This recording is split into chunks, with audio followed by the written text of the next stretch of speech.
आज जब बिहार को पहचान मिल रही है तो आपकी इस पहचान को फिर से धूमिल करने के लिए कांग्रेस और आरजेडी ने एक सगोपा छोड़ा है कि विकास नहीं बुर्का चाहिए। एक अर्थी निकालेंगे, उसको पूरे बिरसिंहपुर क्षेत्र में लेकर जाएंगे। बता ये ना तो सीएमओ की बस में नहीं। मैं अरे मेरी पूरी बात तो सुनिए सर, इसीलिए मैंने कहा कि इस अस्पताल के जिम्मेदार क्यों निकालेंगे, सरकार की निकालेंगे। और क्रिकेट खेल ऐसा खेल है जैसे जो इंग्लैंड के अंदर फुटबॉल खिलाड़ियों का, मैंने फुटबॉल खिलाड़ियों के कपड़े फटते हुए देखे। हमारे यहाँ वो होटल में कॉफ़ी पी रहा था, हम जिस होटल में रुके थे वहाँ एकदम वो बैठे तो इतने सारे नौजवान आ गए, कोई ऑटोग्राफ ले रहा है, एक लड़की ने मेरे सामने चूम लिया उसको, उसके कपड़े फट गए। बदले की भावना से फटाका जलाकर घर के अंदर फेंका, लड़की जली। मामला कपाली का। जमशेदपुर से सटे कपाली वार्ड संख्या 21 से मानवता को शर्मसार करने वाला एक मामला सामने आया है। अब से तकरीबन 3 दिन पहले मैंने एक खबर बताई थी। मैंने बताया था कि जब असदुद्दीन ओवैसी बिहार की राजनीति में उन्होंने कदम रखा, यानी फिर चुनाव लड़ने के लिए उन्होंने एक मोर्चा बनाया, तब से समीकरण बदला हुआ है। आज मैं असदुद्दीन ओवैसी का जिक्र फिर से इसलिए करने जा रहा हूं क्योंकि हालत यह खराब है कि एनडीए में बीजेपी के नेता खुलकर जरूर मुसलमानों के नमक हराम जैसे शब्दों का इस्तेमाल करें, कहे कि उन्हें वोट नहीं चाहिए, लेकिन ऐसे बयानों की वजह से उनके सहयोगी यानी जेडीयू और एलजेपीआर को नुकसान हो सकता है। और यही वजह है कि खबर निकल कर आ रही है कि बीजेपी शासित राज्य के एक मुख्यमंत्री जो खास तौर पर गुड़ गोबर गाय और हिंदू मुसलमान करने के लिए जाने जाते हैं, उनसे कह दिया गया नमस्ते ओके टाटा बाय बाय, आपको बिहार में नहीं आना है, आप बिहार से दूर रहिए। कौन ये मुख्यमंत्री है दिखाऊंगा आपको, लेकिन इसके साथ साथ आज आपको यह भी दिखाने जा रहा हूं कि एनडीए के एक सहयोगी ने आखिरी वक्त पर बीजेपी को चकमा कैसे दिया। तो देखिए जनता दल यूनाइटेड में ये भगदड़ जैसे हालात क्यों हैं और क्यों मध्य प्रदेश के एक और मंत्री का बयान निकल कर आया है। महिलाओं को लेकर दिया गया बयान है। सम्मान देख लीजिए कितना सम्मान करती है बीजेपी। नमस्कार, मैं हूं प्रज्वल गौतम और आप देख रहे हैं the live TV. The live TV, सच सबसे आगे। सबसे पहले महत्वपूर्ण अपडेट बता रहे हैं, अभिषेक उपाध्याय हैं, पत्रकार हैं।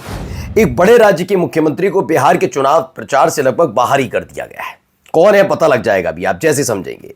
दरअसल उनकी 2 ही रैलियों में इतना हिंदू मुसलमान और गाय कब्रिस्तान फैल गया कि पार्टी और उसके प्रमुख सहयोगी दोनों परेशान हो गए।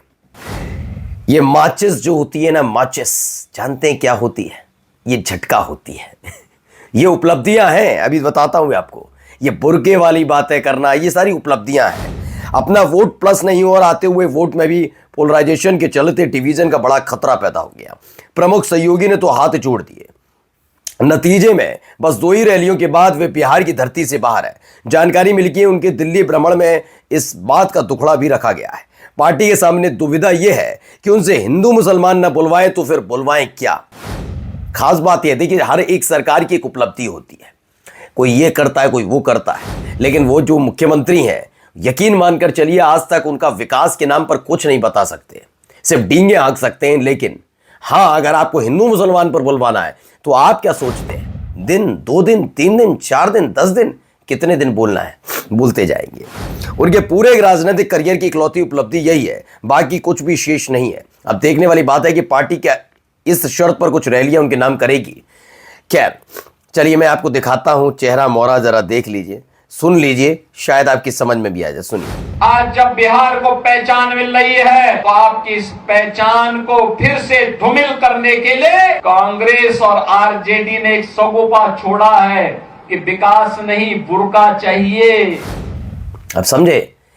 अब कौन हो सकता है आप समझिए। सुबह शाम यही बात है, बुर्का, माचिस हलाल नहीं, झटका होती है, ये सारी बातें। इसके अलावा क्या काम? योगी आदित्यनाथ ही नहीं, मैं खुल के कहता हूं, बीजेपी का एक बीजेपी शासित राज्य के मुख्यमंत्रियों को उठाइए और बताइए, उनसे पूछिए काम क्या किया, काम बताइए काम। यकीन मानकर चलिए योगी आदित्यनाथ ऐसा नहीं है काम नहीं गिनवा पाएंगे, लेकिन उन कामों का असर चुनावों में नहीं पड़ सकता। कोई बहुत मील के पत्थर काम नहीं है, वो वही वाला काम है कि एक इंसान दिनचर्या में सुबह से लेकर शाम तक जो करता है सिर्फ वही। उससे अगर अलग पूछा जाए तुमने आज अलग क्या किया तो बता नहीं पाता। ऐसे ही खोलकर बता रहा हूं, योगी आदित्यनाथ कुछ अलग नहीं बता पाएंगे। इसीलिए अपनी उपलब्धियों से ज्यादा वो ऐसे ही हलाल, झटका, बुरका ऐसी ही बातों पे ज्यादा गौर करते हैं। आइए यहां आप सुनिए, यहां पर भी क्या हालत हो रही है।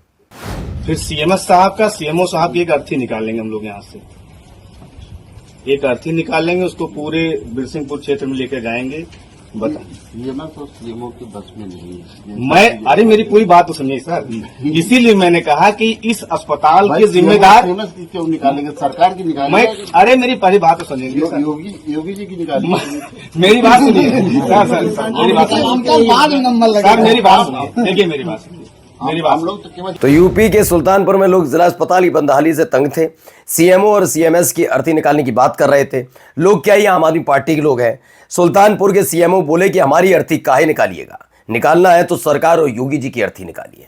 अब अधिकारी भी खुलकर बोल रहे हैं, उन्हें कोई डर खौफ टाइप का नहीं रहा कि इनके से वो कह रहे हमारे हाथ पांव बांध रखे हैं, काम होता नहीं है, फिर परेशान किए जाते हैं, विरोध हमें झेलना पड़ता है, ये तमाम चीजें क्यों।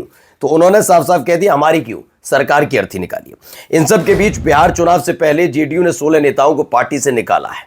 ये 16 नेता कौन है, ये बहुत देखने और समझने वाली बात है, क्योंकि इससे पहले जनता दल यूनाइटेड 2 स्तर पर बट गई थी, एक राष्ट्रीय स्तर पर, एक राज्य स्तर पर। मैंने बताया संजय झा से भी नाराज चल रहे थे, अशोक चौधरी से नाराज चल रहे हैं। हाल ही में अपने सरकारी जो आवास है, मुख्यमंत्री आवास, उसमें उनको दाखिल नहीं होने दिया था, यह भी खबर निकल कर आई थी। वहीं ये वाले सहयोगी भी हैं, इन्होंने भी बड़ी टेंशन पैदा करती है। नाम है ओम प्रकाश राजभर, बिहार में एनडीए के खिलाफ प्रचार करेंगे योगी सरकार के मंत्री ओम प्रकाश राजभर। इन्होंने पार्टी ने उतारे 64 प्रत्याशी। वो बात अलग है, जीत से कम इनका सिर्फ वोट काटने का इरादा ज्यादा नजर आता है। उसकी वजह भी क्लियर मैं आपको बता दूं। देखिए, जब आप सिर्फ वोट काटने के लिए उतरते हैं, क्योंकि आप अपनी पार्टी का जनाधार देखेंगे, जनाधार कितने इलाके में है। अब सारे वोट आपके साथ तो आएंगे नहीं। अगर अभी भी ये गिनी चुनी सीटों पर अपने प्रत्याशी उतारते हो तो ठीक, लेकिन हाँ ये बात भी सच है कि अगर इनके चुनाव लड़ने से इनके हक में कुछ वोट आते हैं तो वोट ऑफ परसेंटेज बढ़ेगा, और वोट ऑफ परसेंटेज अगर बढ़ा इनके खाते में तो एक राष्ट्रीय पार्टी बनने के लिए जो मापदंड होते हैं उसमें यह भी होता है, तो उसका शायद करने के लिए छटपटा रहे हो। खैर, बियर लेकर बीजेपी का चुनाव प्रचार करने बिहार आए यूपी के पूर्व विधायक गिरफ्तार, कोर्ट ने भेजा जेल। आपको बताया कि बिहार में शराबबंदी है और ऐसे में बियर लेकर बीजेपी का चुनाव प्रचार करने पहुंच गए बिहार में एक पूर्व बीजेपी विधायक।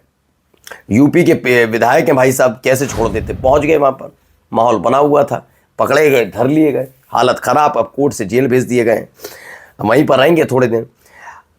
मंत्री नीतीश राणे का जहरीला बयान है, बोले सोसाइटी में सुअर पाल लो ताकि मुसलमान वहां ना रह सके। ये संविधान की शपथ लेकर बैठे हुए लोग। खैर अब नॉर्मलाइज है, इसमें कोई बड़ी बात नहीं है, बीजेपी के नेताओं से उम्मीद भी कुछ नहीं है। संवैधानिक पद पर बैठे हुए लोग ही तो इस तरह की भाषा शैली का इस्तेमाल कर रहे हैं। अब मैं यकीन बताकर चल रहा हूं कि शुरुआत जो हुई थी वो हिंदुवादी संगठन के लोगों से हुई थी। अब वो हिंदुवादी संगठन के लोग भी बहुत बेचैन हैं कि जिस भाषा शैली से, जिस गंदगी उगलने से उन्हें रोजगार मिलता था, अब वो रोजगार तो ये लोग खा जा रहे हैं। इन्हें तो संविधान पर भी भरोसा नहीं है। संविधान की शपथ लेकर जो बैठा हुआ व्यक्ति वो उससे और गलीच बात कर रहा है जो एक हिंदुवादी संगठन का व्यक्ति बात करे। अब आप सोचिए कितनी गंदी, ये एक होम मिनिस्टर, आप सोचिए एक किसी मंत्री के लिए, और क्या मांग की जा रही है। ऊपर देखिए, सत्यम नाम का व्यक्ति है, ये लिखते हैं कि ये बंदा यूपी का होम मिनिस्टर होना चाहिए था। तमाम योगी जी और भाऊ मिलकर गेम बजाते क्यों सही, बस यही डिमांड करिए। अभी सोचिए इस स्तर पर आने के लिए आपको संविधान और कानून को ताक पर रखने के लिए भी तैयार खड़े हैं। अब आ जाइए, इनको भी जरा सुन लीजिए, इनका भी एक अलग ज्ञान है।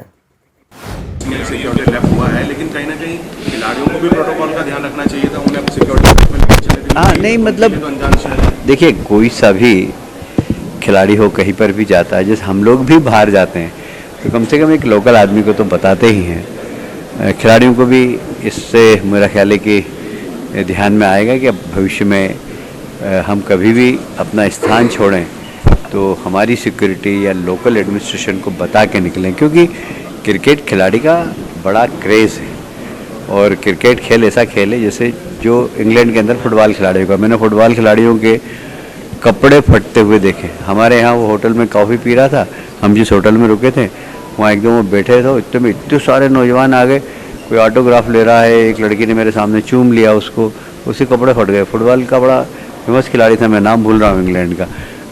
तो कभी कभी खिलाड़ियों को भी अपनी लोकप्रियता का एहसास नहीं होता। खिलाड़ी बहुत लोकप्रिय होते हैं, इसलिए वो भी ध्यान रखें जब भी कभी घूमने जाएं। ये घटना हो गई, ये सबके सबक के लिए, हमारे सबक के लिए भी है और खिलाड़ियों को सबक के लिए।